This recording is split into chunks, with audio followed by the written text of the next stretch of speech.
नमस्कार, अरुणाचल समाचार में आपका स्वागत है। मैं हूं मनोज कुमार शर्मा। आइए बुलेटिन में सबसे पहले देखते हैं मुख्य समाचार। चीन के विदेश मंत्री वांग यी ने नई दिल्ली में विदेश मंत्री डॉक्टर एस जयशंकर और राष्ट्रीय सुरक्षा सलाहकार अजीत डोभाल से की मुलाकात। वास्तविक नियंत्रण रेखा और चीन से लगी अंतर्राष्ट्रीय सीमा से जुड़े विभिन्न पहलुओं पर हुई चर्चा। भारत में सीमा मामलों को सुलझाने में गति लाने पर दिए जोर।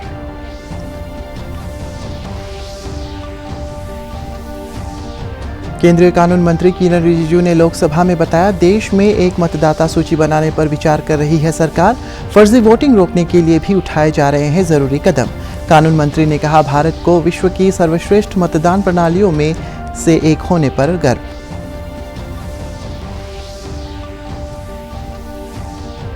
वेस्ट कामेंग जिले के दिरांग सब डिवीजन के तहत आने वाले कई गांवों को मिल रहा प्रधानमंत्री ग्राम सड़क योजना के तहत हुए सड़क निर्माण का लाभ। हजारों फुट की ऊंचाई पर स्थित श्योदा, वर्चीपाम सहित अन्य गांवों में सड़क बन जाने से शिक्षा की स्थिति में हुआ है सुधार। स्वास्थ्य सुविधाएं भी पहले से हुए बेहतर।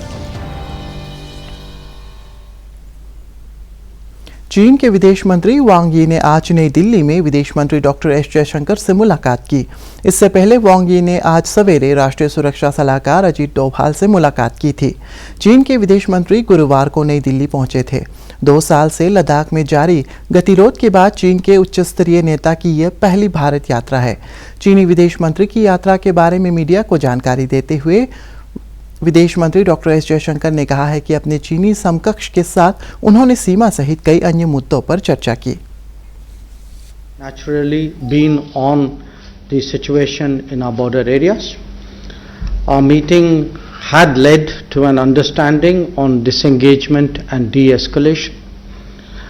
The challenge, of course, has been to implement it on the ground. We've had 15 rounds of talks between senior commanders, and progress has been achieved on several friction points from the disengagement perspective. This needs to be taken forward since the completion of disengagement is necessary for discussions on de-escalation to take place.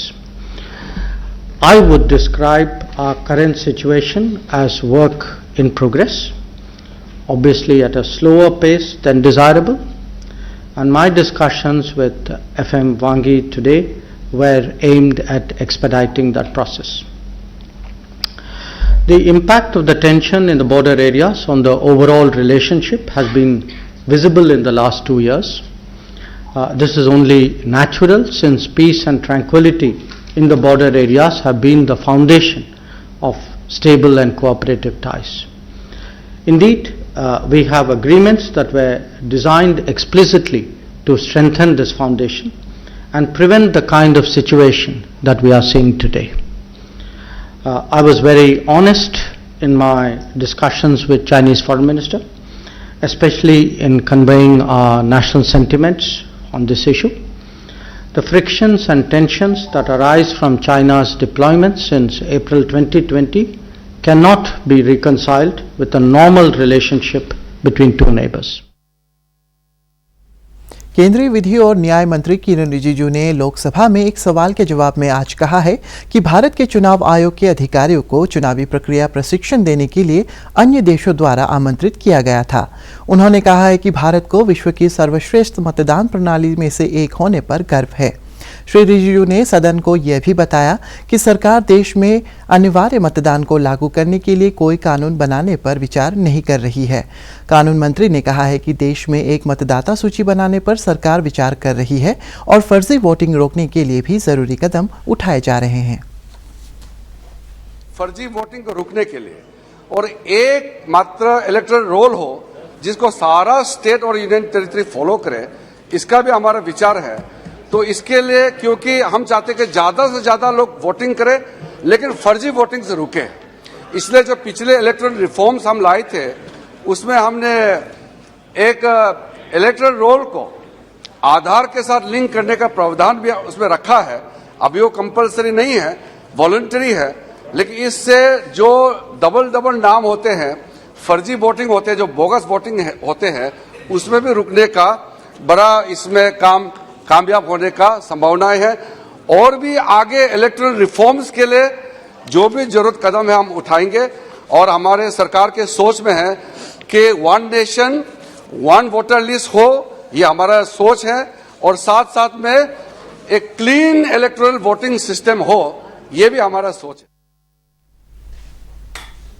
राष्ट्रपति रामनाथ कोविंद ने आज गुजरात के जामनगर में भारतीय नौसेना port INS वलसूरा को प्रतिष्ठित राष्ट्रपति ध्वज प्रदान किया।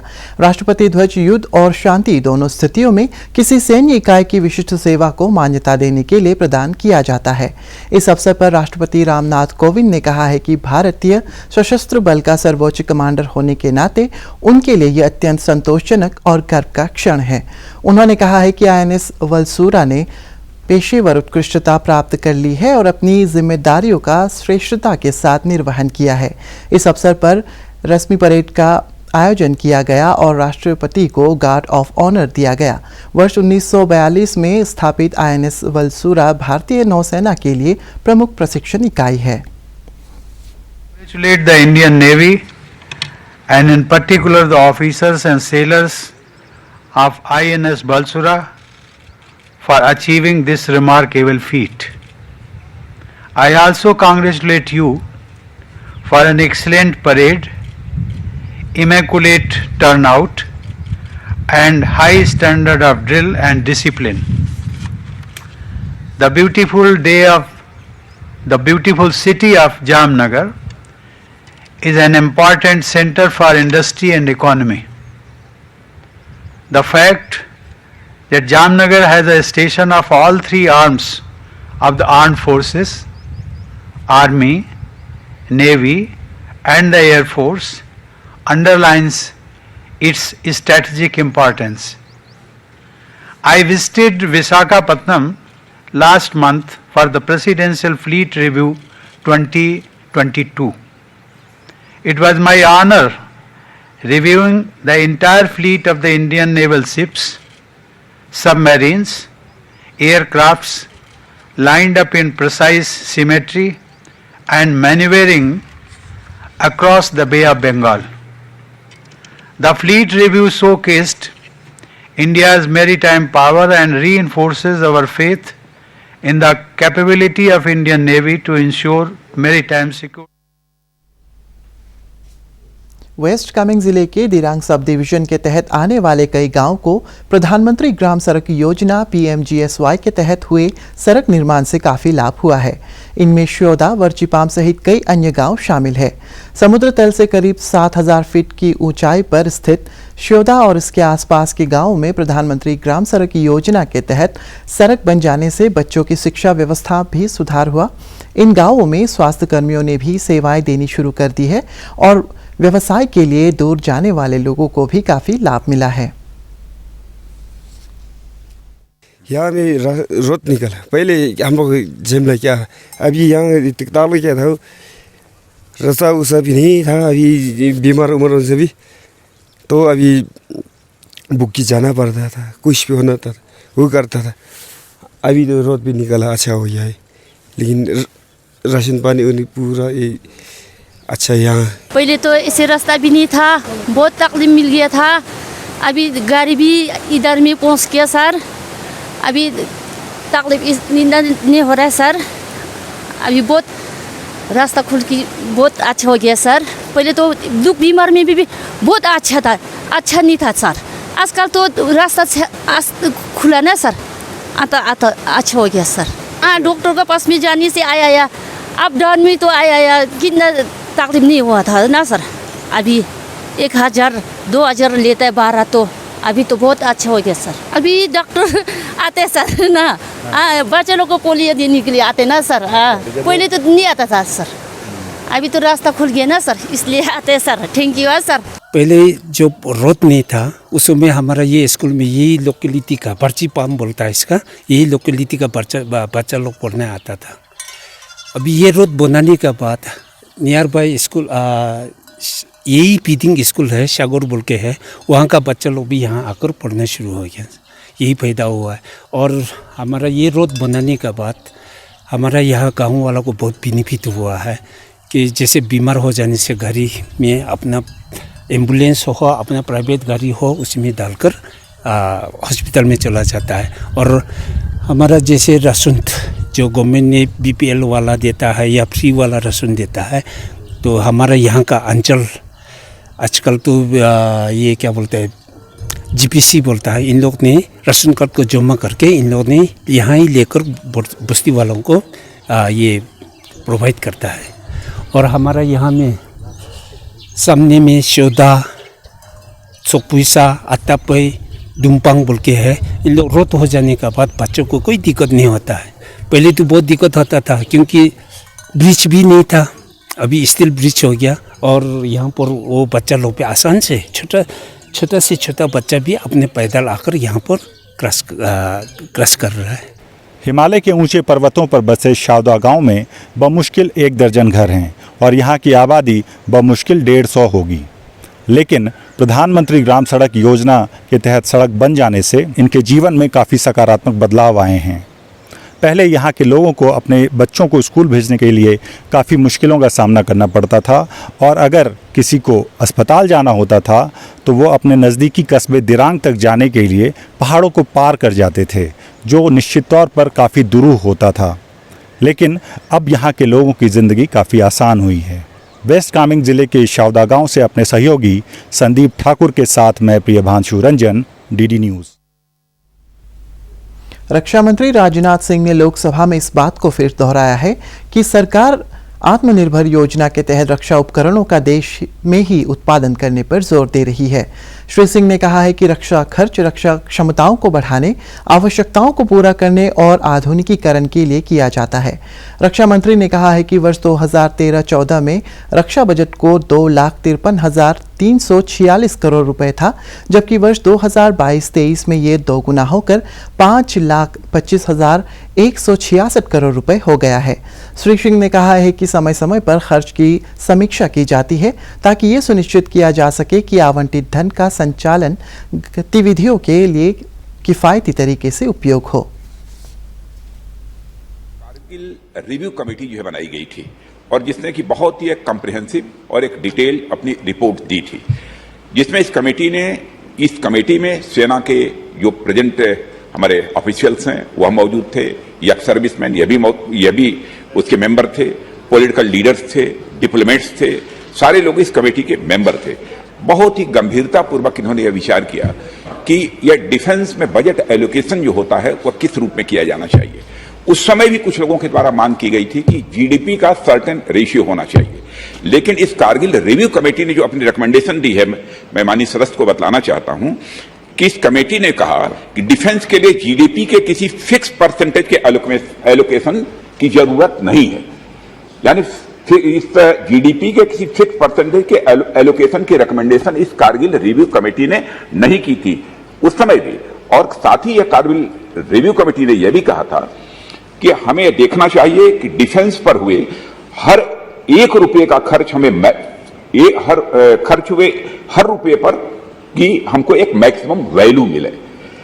यह बात कारगिल रिव्यू कमेटी ने कही थी और इसके लिए हमें अपने खर्च को प्रायोरिटाइज करना होगा, फोर्सेस को रिस्ट्रक्चर करना होगा और डिफेंस प्रोडक्शन में इफिशिएंसी हमको लानी पड़ेगी। यह कारगिल रिव्यू कमेटी की रिकमेंडेशन थी और उस रिकमेंडेशन में जो कुछ भी कहा है कि फोर्सेस को रिस्ट्रक्चर करने की बात, डिफेंस प्रोडक्शन में इफिशिएंसी लाने की बात, वह सब हमारी गवर्नमेंट इस समय हमारा मंत्रालय कर रहा है। जलवायु परिवर्तन से पैदा होने वाले खतरों के प्रति आगाह करने के लिए आज ईटानगर में आकाशदीप से लेकर इंदिरा गांधी पार्क तक एक जागरूकता मार्च निकाला गया।